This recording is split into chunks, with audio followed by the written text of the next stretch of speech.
Hello बच्चों, नमस्कार। कैसे हैं आप लोग। परमुटेशन एंड कॉम्बिनेशन यानी क्रमचय और संचय नामक जो चैप्टर है उसकी स्टार्टिंग मैंने आपसे बताया था। इसके पहले जब फैक्टोरियल को मैंने आपको समझाया था तो मैंने बताया था आपसे कि इसकी जो स्टार्टिंग होगी वो गणना के मूल सिद्धांत से होती है। तो इस लेक्चर में हम लोग गणना के मूल सिद्धांत के विषय में विस्तार से बात करेंगे। फुल एग्जाम्पल्स लेंगे, इसके कई एग्जाम्पल्स लेंगे, उनसे समझने का हम प्रयास करेंगे। तो गणना के मूल सिद्धांत में देखिए दो सिद्धांत होते हैं। एक होता है गुणन का सिद्धांत जिसको मल्टीप्लिकेशन रूल कहा जाता है, और एक होता है योग का सिद्धांत जिसको एडिशन रूल कहा जाता है। अब देखिए जो गुणन का सिद्धांत है वो है क्या। यदि मान लीजिए कोई एक कार्य m तरीके से किया जा सकता है, यदि हम ये कहें कि कोई एक कार्य m प्रकार से हो सकता हो और उस कार्य के हो जाने के पश्चात कोई दूसरा कार्य n तरीके से किया जा सकता हो, यानी एक घटना वो m तरीके से घटे। जब ये घटना घटित हो जाए तो उसके बाद कोई दूसरी घटना वो n तरीके से अगर घटित होती है तो दोनों घटनाओं के घटित होने के कुल प्रकार ये बराबर होता है m गुणे n। यानी अगर हम ये कहें कि अगर कोई दो कार्य हैं, एक कार्य m तरीके से हो सकता है और दूसरा कार्य n तरीके से हो सकता है, तो दोनों कार्य करने के जो कुल प्रकार होते हैं वो m इंटू n होते हैं। अगर हम इसको जनरलाइज्ड करें यानी व्यापक रूप इसका लें तो हम ये कह सकते हैं कि यदि कोई घटना m तरीके से हो सकती है, दूसरी घटना n तरीके से हो सकती है और तीसरी घटना मान लीजिए p तरीके से हो सकती है, तो घटनाओं के घटित होने के कुल प्रकार या घटनाओं के कार्यान्वित होने के जो कुल प्रकार होते हैं वो गुणन के सिद्धांत से m गुणे n गुणे p होता है। ये गुणन का सिद्धांत कहलाता है। एक सिद्धांत है योग का सिद्धांत, उसके विषय में भी हम बात करेंगे और दोनों में अंतर समझेंगे कि उदाहरण से कि दोनों में अंतर क्या होता है। इसके लिए अगर हम एक एग्जाम्पल से आपको समझाएं जो मैंने गुणन का सिद्धांत आपको बताया।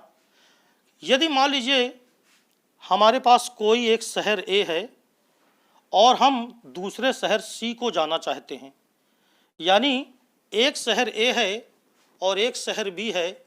हम इस शहर को जाना चाहते हैं, लेकिन शर्त यह है कि हम A से C में तभी प्रवेश कर सकते हैं जब हम B पे जाएं। यानी किसी शहर A से शहर C में जाने के लिए पहले A शहर से B शहर जाना अनिवार्य है। अब मान लीजिए स्थान A से B तक जाने के हमारे पास तीन रास्ते हैं, ये तीन रास्ते हैं, और B से C तक जाने के भी हमारे पास मान लीजिए दो रास्ते हैं। तो अगर प्रश्न यह है कि स्थान A से स्थान C तक जाने के कुल प्रकार कितने हो गए, तो देखिए यहाँ पर अगर गुणन का सिद्धांत लगाएंगे तो हम ये कह सकते हैं कि A से B तक जाने के कुल प्रकार, चूंकि तीन रास्ता है हमारे पास, तो हम तीन प्रकार से A स्थान से B स्थान को जा सकते हैं। पहला रास्ता, दूसरा रास्ता और तीसरा रास्ता। और B से C तक जाने के कुल प्रकार हैं हमारे पास दो, तो A से B तक जाने के कुल प्रकार हो गए तीन, और हम ये कह सकते हैं कि B से C तक जाने के कुल प्रकार ये हमारे पास दो हैं। इसलिए हम ये कह सकते हैं कि A से C तक जाने के कुल प्रकार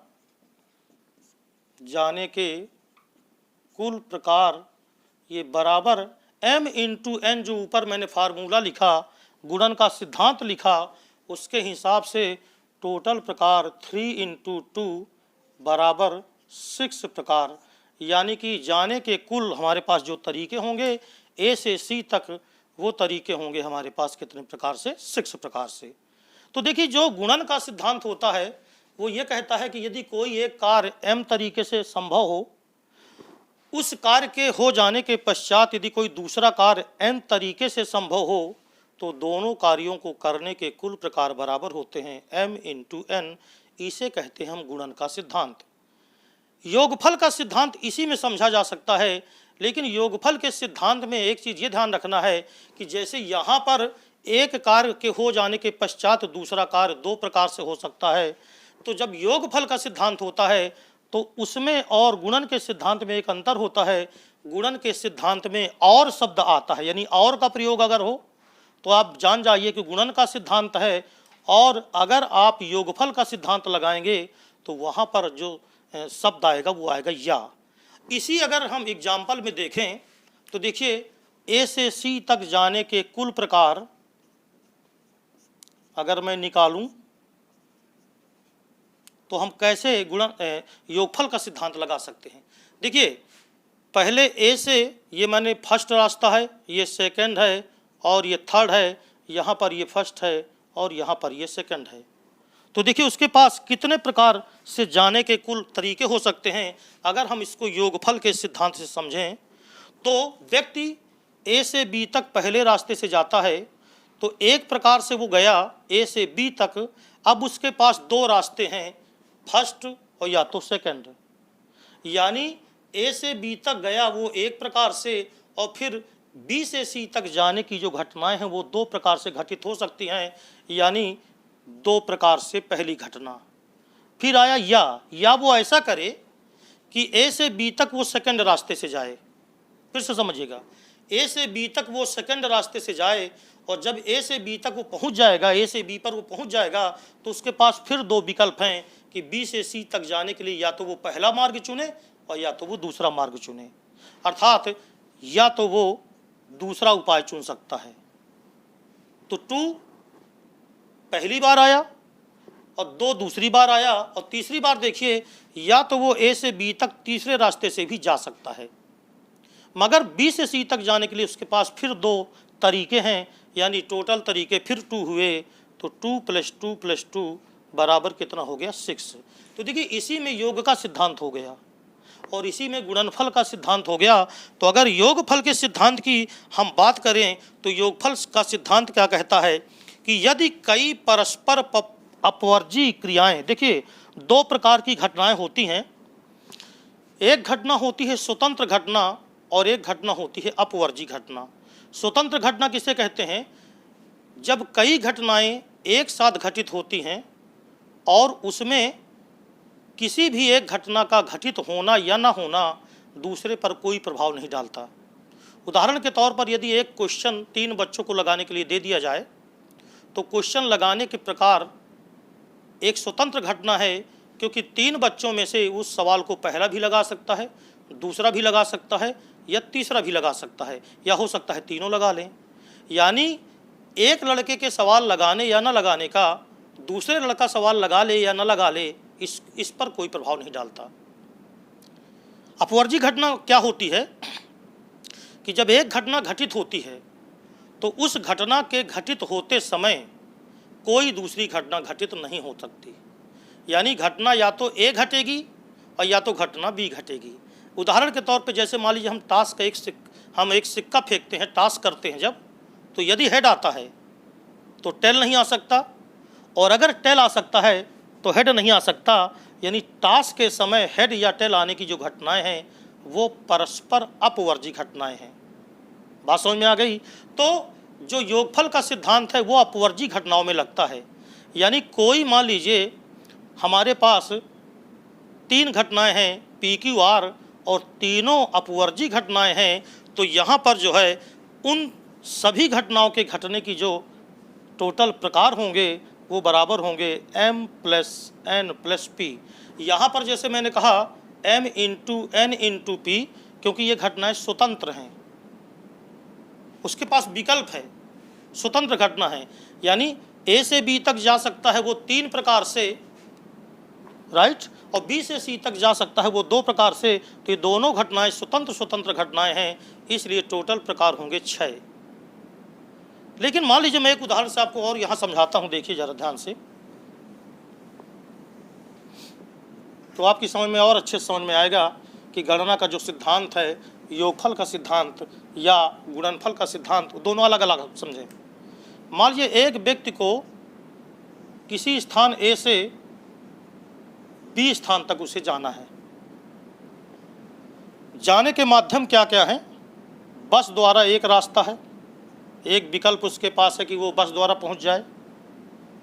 जो दूसरा विकल्प है उसके पास वो है कि ट्रेन द्वारा जाए, और उसके पास तीसरा विकल्प है कि वो वायु मार्ग द्वारा जाए, जिसको आप प्लेन द्वारा भी कह सकते हैं। तो देखिए, ए से बी तक जाने के कुल तरीके उसके पास क्या हो सकते हैं? ए से बी तक जाने के व्यक्ति के पास क्या तरीके हो सकते हैं? पहला तरीका बस द्वारा जा सकता है, यानी इसमें या शब्द आया, या दूसरा तरीका ट्रेन द्वारा जा सकता है, या तीसरा तरीका वायु मार्ग द्वारा जा सकता है। और फिर उसको बी से सी जाना है, और बी से सी जाने के दो मार्ग हैं, एक फर्स्ट मार्ग है और ये क्या है, सेकंड मार्ग। तो वो ए से सी तक कुल कितने तरीके से पहुंच सकता है?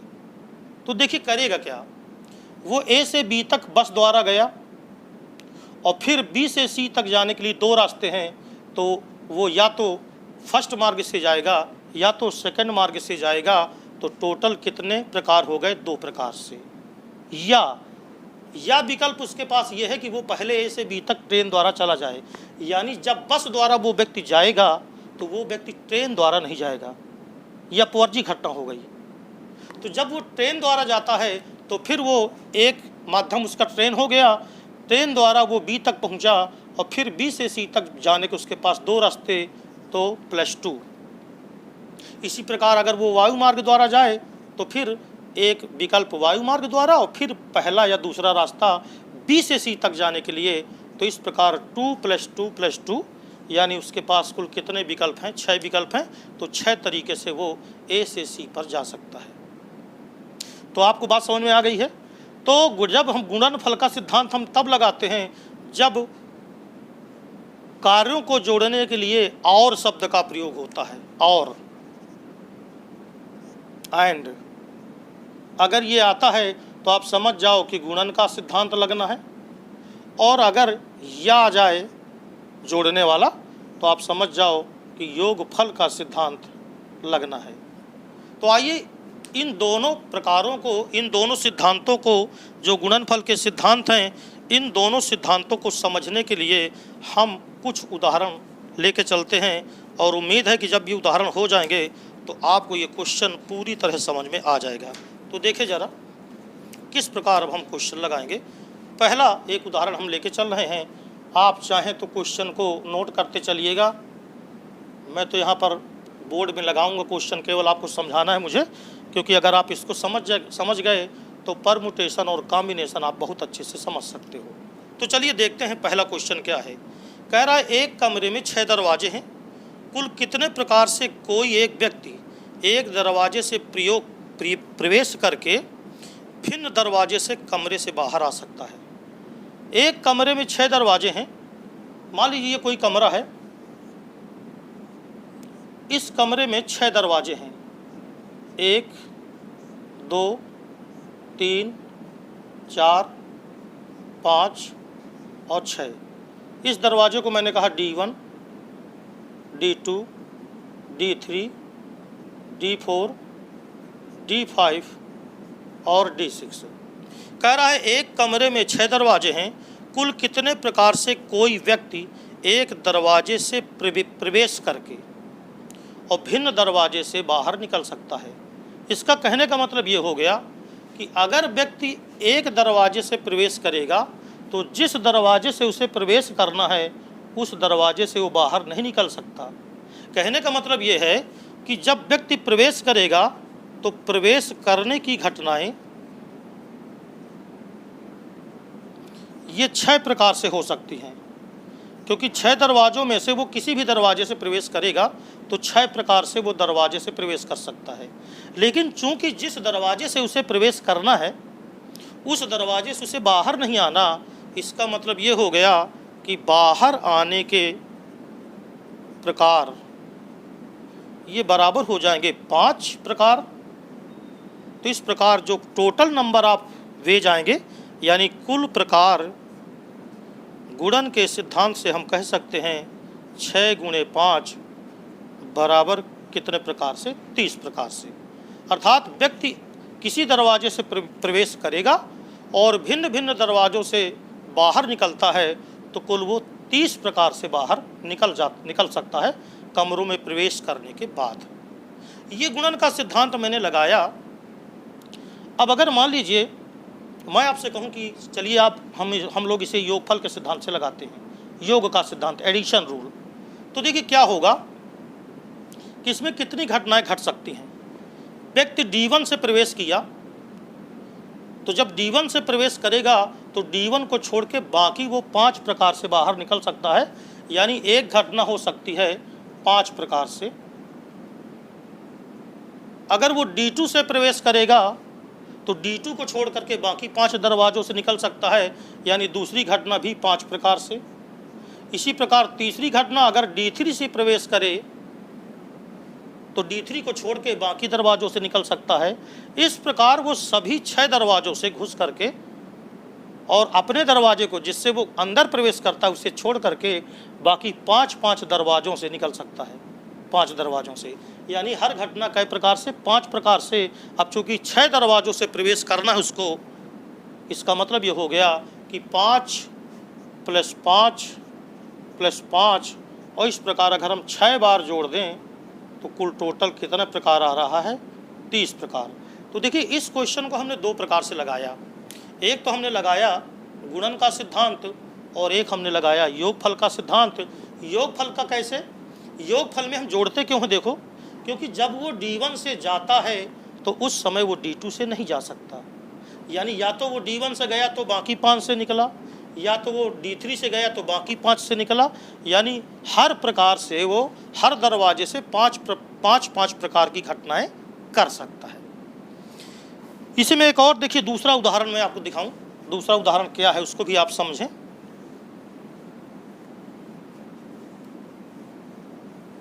दूसरा उदाहरण है, कह रहा है कि 3 रिक्त स्थानों में भिन्न भिन्न रंग भरकर झंडा बनाना है। यदि कुल 6 भिन्न भिन्न रंग हों तो कितने प्रकार से झंडा बनाया जा सकता है? देखिए हमारे पास जो कुल रंग हैं, कुल रंग ये बराबर है 6। इन 6 रंगों से हमें 3 रिक्त स्थानों में इन्हें भरना है और झंडे बनाना है। मान लीजिए 3 रिक्त स्थान हमने ये कहा कि पहला रिक्त स्थान हो गया, ये दूसरा रिक्त स्थान हो गया और ये तीसरा रिक्त स्थान हो गया।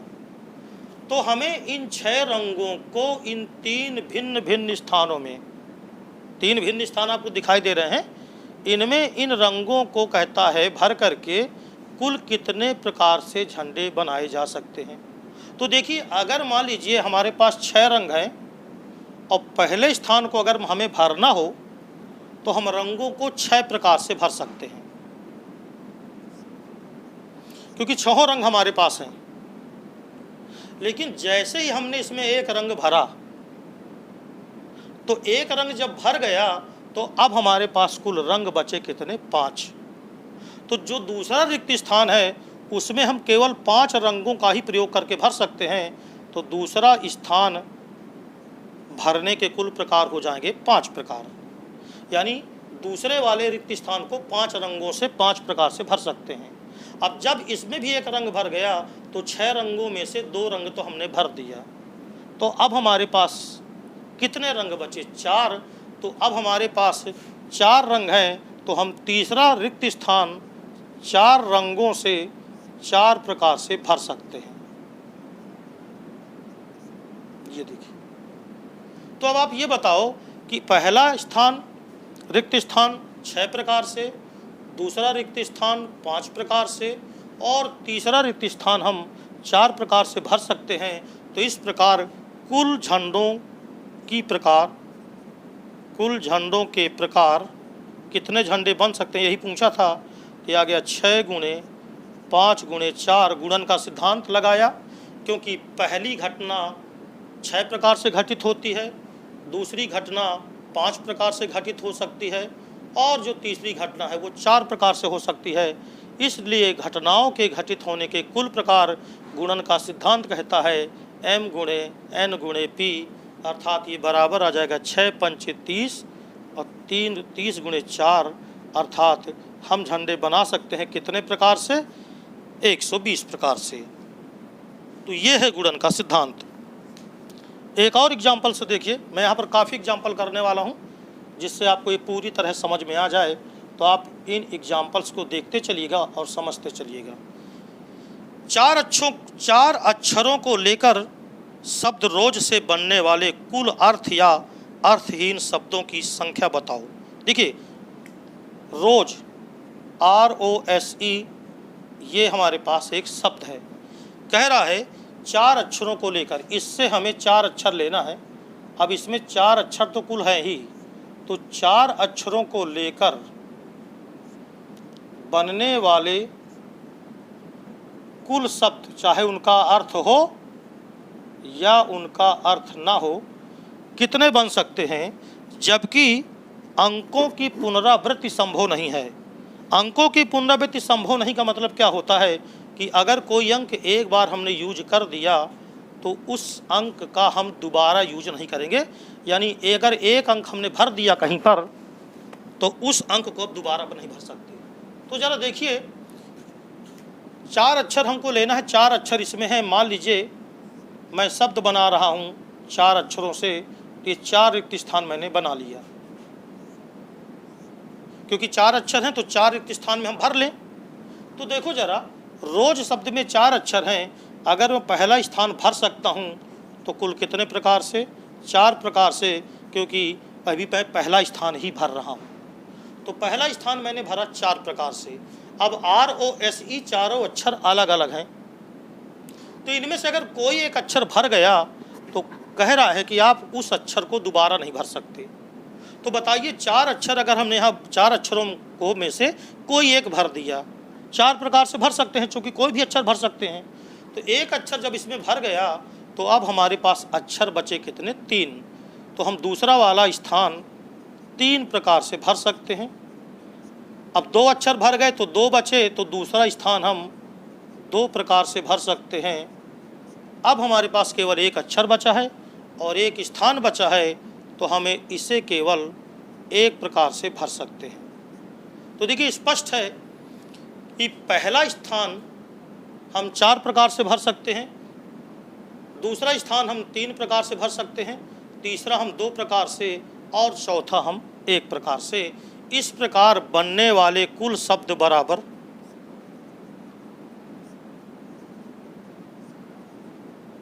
ये बराबर आएगा 4 × 3 × 2 × 1, अर्थात 4 × 12 और 12 दूनी कितने, 24।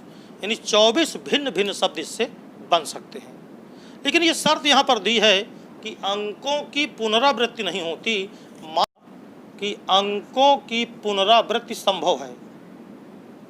अंकों की पुनरावृत्ति संभव है। तो देखिए, हमारे पास 4 अक्षर थे, तो 1 2 3 और ये 4 हमने रिक्त स्थान बना लिया। पहले स्थान को भरने के प्रकार हो गए 4। चूँकि जो अंक इसमें हमने भरा था उस अंक को हम पुनः इसमें भर सकते हैं। पुनरावृत्ति का मतलब यही होता है कि अगर किसी एक अंक को आप एक बार प्रयोग कर चुके हैं तो उसे दोबारा चाहे जितनी बार करते रहिए। तो फिर दूसरे स्थान को भी हम 4 प्रकार से भर सकते हैं, तो फिर तीसरा स्थान भी 4 प्रकार से, क्योंकि सभी अंकों की पुनरावृत्ति संभव है। तो फिर इसका मतलब चौथा भी कई प्रकार से, 4 प्रकार से। तो कुल प्रकार हो जाएंगे 4 × 4 × 4 × 4, अर्थात 4 की घात 4। बात समझ में आ गई ना। तो कै प्रकार से, 256 प्रकार से, यानी 4 को गुणा 4 बार कर लें तो आ जाएगा 256। ऐसे ही जरा फिर से क्वेश्चन देखिएगा जरा।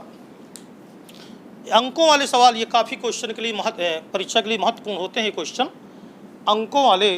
तो जरा एक क्वेश्चन और आप समझेंगे तो गणना का मूल सिद्धांत आपको समझ में आ रहा होगा।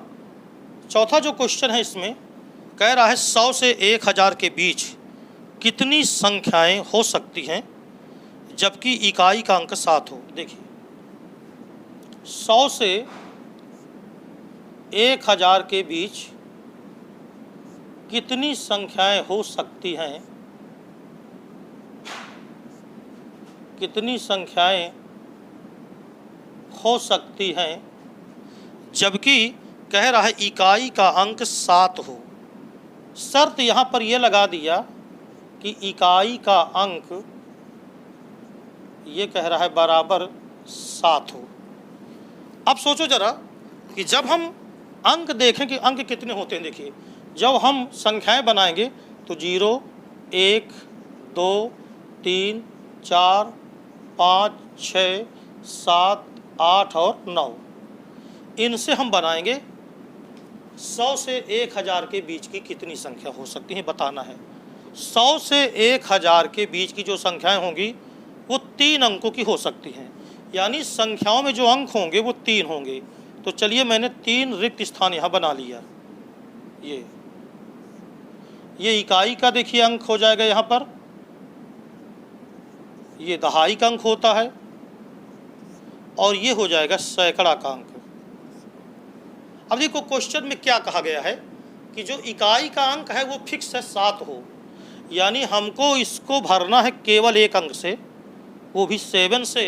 तो हमने 7 यहाँ फिक्स कर दिया, यानी इस स्थान को भरने का प्रकार केवल 1 है।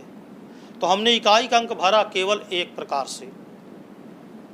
चूंकि 3 अंकों की संख्या है हमारे पास, तो 3 अंकों की संख्या तभी बनेगी जब हम सैकड़े के स्थान पे 0 न रखें, क्योंकि अगर हमने यहाँ 0 रख दिया तो संख्या जानते हो कि अगर सबसे किनारे का अंक लेफ्ट हैंड साइड का अंक अगर 0 हो जाएगा तो ये संख्या, अगर सैकड़े का अंक हम यहाँ 0 कर देंगे तो संख्या 3 नहीं बल्कि 2 अंकों वाली हो जाएगी और वो संख्या 100 से छोटी हो जाएगी। जबकि हमें 100 और 1000 के बीच की संख्या बनाना है, तो इसका मतलब हम इसमें 0 नहीं भर सकते। तो अगर 0 नहीं भर सकते तो 1, 2, 3, 4, 5, 6, 7, 8, 9 अंक है। अब 9 अंकों में से हम इसमें 9 प्रकार से इसे भर सकते हैं, तो हमने इसे 9 प्रकार से भरा, राइट है। 7 से हमने इसे भर दिया क्योंकि इकाई का अंक 7 होना चाहिए। सैकड़े के अंक को हम 0 को छोड़ करके बाकी जो बचते हैं ये 9 अंक इनसे भर सकते हैं। अब आप सोच रहे होंगे कि 7 यहाँ भर गया तो फिर यहाँ पर 9 अंक कैसे हम भर सकते हैं, तो 0 नहीं भर सकते तो 7 भी नहीं। तो इस सवाल में हालांकि लिखा नहीं है, लेकिन ये आप जान जाइए कि संख्या का सवाल है तो हम कितनी भी संख्या बना सकते हैं, यानी हम इसमें ये कह सकते हैं कि पुनरावृत्ति संभव है, पुनरावृत्ति संभव है। या मैं क्वेश्चन में ही लिखे देता हूँ कि पुनरावृत्ति क्या है, संभव है। तो देखो 0 छोड़ करके बाकी 9 अंकों को 9 प्रकार से यहाँ भर सकते हैं, यहाँ केवल 7 प्रकार से 7 को 1 प्रकार से भर सकते हैं, लेकिन जो बीच का अंक है दहाई वाला उसमें तो हम सभी अंक भर सकते हैं। और ये टोटल अंक का कितने हैं, 10, 1, 2, 3, 4, 5, 6, 7, 8, 9, 10, यानी दूसरा वाला दहाई वाला स्थान भरने के प्रकार ये हो जाएंगे 10। इसलिए बनने वाले कुल संख्याएं गुणन के सिद्धांत से हम कह सकते हैं कि 9 गुणे 10 गुणे 1 बराबर हम भर सकते हैं कितने प्रकार, हम संख्याएं कितने प्रकार से बना सकते हैं, 90 प्रकार से, यानी कुल संख्याएं बराबर कितनी हो गई, 90। तो ये आपका एक और क्वेश्चन हो गया, राइट है ना। तो पुनरावृत्ति अगर संभव है तो किसी भी अंक को हम कितनी भी बार यूज कर सकते हैं, लेकिन अगर वो कह देता है कि पुनरावृत्ति संभव नहीं है, तब तो फिर हम एक अंक को जब भर देंगे तो फिर उस अंक को हम दूसरी जगह पे नहीं भर सकते। क्वेश्चन में कहीं कहीं स्पष्ट लिखा रहता है कि पुनरावृत्ति संभव है या नहीं है। ऐसे ही अगर एक क्वेश्चन देखें, मौखिक क्वेश्चन है सब ये। क्वेश्चन है, एक व्यक्ति के पास 6 मित्र हैं जिन्हें वह आमंत्रित करना चाहता है, यानी निमंत्रण भेजना चाहता है। 6 मित्र हैं, यानी कुल मित्र व्यक्ति के पास कुल मित्र ये बराबर 6 हैं। वह इन्हें आमंत्रित करना चाहता है, तो बताओ वह इन्हें कितने प्रकार से पत्र भेज सकता है, जबकि उसके पास पत्र ले जाने के लिए 3 नौकर हैं। देखिए यहाँ पर उसके पास मित्र हैं 6 और पत्र ले जाने के लिए जो उसके पास नौकर हैं वो नौकर हैं कुल कितने, 3। ये तो निमंत्रण पत्र कितने प्रकार से भेज सकता है। तो देखिए अगर इस क्वेश्चन को हम देखें तो उसके पास कुल 3 नौकर हैं। तो इसका मतलब ये हो गया कि अगर उसे 6 मित्रों को निमंत्रण पत्र भेजना है तो हर मित्र के पास वो 3 में से कोई एक नौकर भेज करके कार्ड भेज सकता है। यानी प्रत्येक मित्र को निमंत्रण पत्र भेजने के जो प्रकार हो जाएंगे वो 3 हो जाएंगे, या हम ये कह सकते हैं कि प्रत्येक मित्र को 3 नौकरों द्वारा 3 प्रकार से आमंत्रण पत्र भेजा जा सकता है। आमंत्रण पत्र भेजा जा सकता है।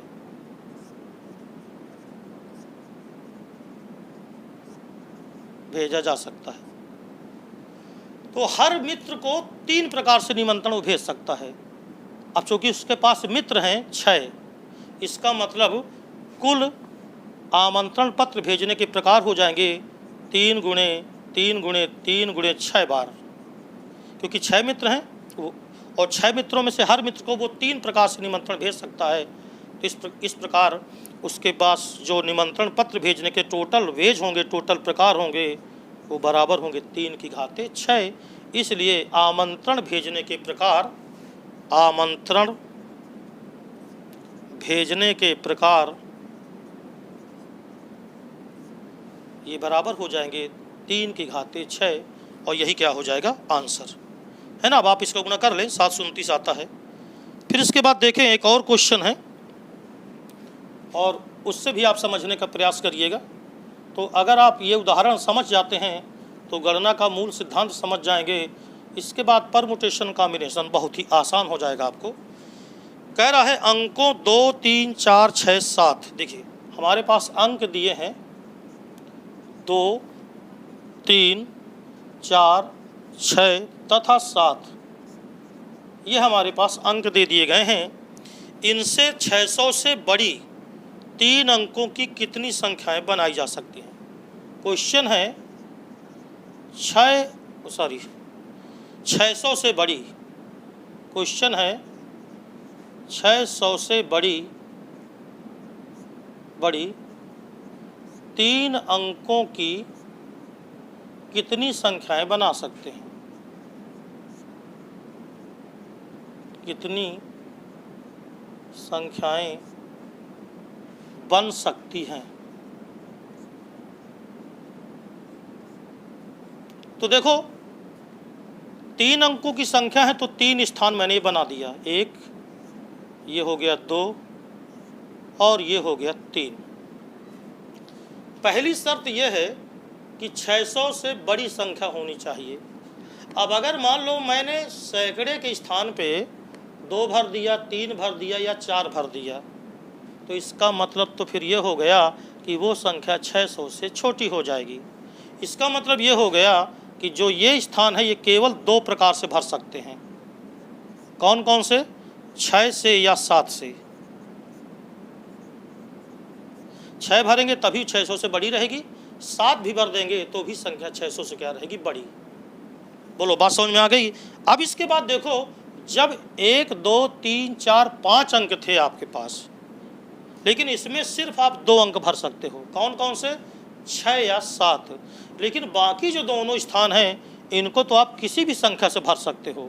तो 5 अंक हैं तो 5 अंक में से इनमें कोई भी अंक भर सकते हो। तो 5 प्रकार से इसे भर सकते हो, क्योंकि संख्या बनाते समय पुनरावृत्ति संभव रहती है। यानी आप यहाँ भी 5 लिख सकते हो और यहाँ भी, यहाँ तो 5 लिख ही नहीं सकते क्योंकि 6 से बड़ी। तो ये 5 प्रकार से, क्योंकि यहाँ पर 2 भी लिख सकते हो, 3 भी, 4 भी, 6 भी और 7 भी, लेकिन यहाँ केवल 2 प्रकार से। इस स्थान को भी आप 5 प्रकार से भर सकते हो, तो ये स्थान भी आप 5 प्रकार से भर सकते हो। तो इस प्रकार जो संख्याएं बनेंगी, कुल संख्याएं बराबर वो होंगी 2 गुणे 5 गुणे 5 गणना का मूल सिद्धांत। क्योंकि पहला स्थान 2 प्रकार से, दूसरा स्थान 5 प्रकार से और तीसरा स्थान भी 5 प्रकार से, तो गणना के मूल सिद्धांत से हम कह सकते हैं कि बनने वाली कुल संख्याएं बराबर कितनी होंगी? 50। तो मैं उम्मीद करता हूं कि आपको समझ में आ रहा होगा। काफ़ी सरल है, कॉन्सेप्ट इसका समझना है, राइट है ना। एक क्वेश्चन और देखिए, कह रहा है अंकों 4, 5, 6, 7, 8, ये अंक दिए हमारे पास, 5 अंक है। इनसे हमें 4000 और 5000 के बीच कितनी संख्याएं हम बना सकते हैं जो 5 से क्या हो, विभाज्य हों। सबसे पहले आप सोचो कि 4000 और 5000 के बीच में जितने भी संख्याएं होंगी उन सब में 4 अंक होंगे, 1 2 3 और ये 4। जो संख्या हमें बनाना है, शर्त यह है कि वो 4000 और 5000 के बीच में हो। 4000 और 5000 के बीच में संख्या तभी बनेगी जब पहला स्थान हम केवल 4 से भरें। तो ये स्थान तो एक प्रकार से भर सकते हो, यानी इसमें केवल 4 भरोगे तभी संख्या 4000 और 5000 के कहाँ होगी, बीच में। क्यों? क्योंकि देखिए, अगर यहाँ 5 भरोगे तो संख्या 5000 से बड़ी हो जाएगी, 6 भरोगे तो बड़ी, 7 भरोगे तो बड़ी और 8 भरोगे तो भी बड़ी। तो इसको तो केवल आप एक प्रकार से भर सकते हो। चूँकि संख्या 5 से विभाज्य है, ये लिखा है, कोई संख्या 5 से विभाज्य होगी तो इन अक्षरों में से वो तभी विभाज्य होगी जब पहला स्थान आप केवल एक प्रकार से भरो, वो भी किस अक्षर से, 5 से। यानी हमें ये भी पता हो गया कि हम पहला स्थान एक प्रकार से और जो अंतिम स्थान है उसको भी केवल एक प्रकार से भर सकते हैं। लेकिन जो बीच के 2 स्थान बचे हुए हैं इन्हें हम सभी अक्षरों से भर सकते हैं, और कुल अक्षर है 5, तो इसे भी हम 5 प्रकार से भर सकते हैं और इसे भी हम 5 प्रकार से भर सकते हैं। राइट है। तो इस प्रकार कुल बनने वाली संख्याएं ये बराबर हो जाएगी 1 गुणे 5 गुणे 5 गुणे 1 बराबर कितनी संख्या बनेगी, 25।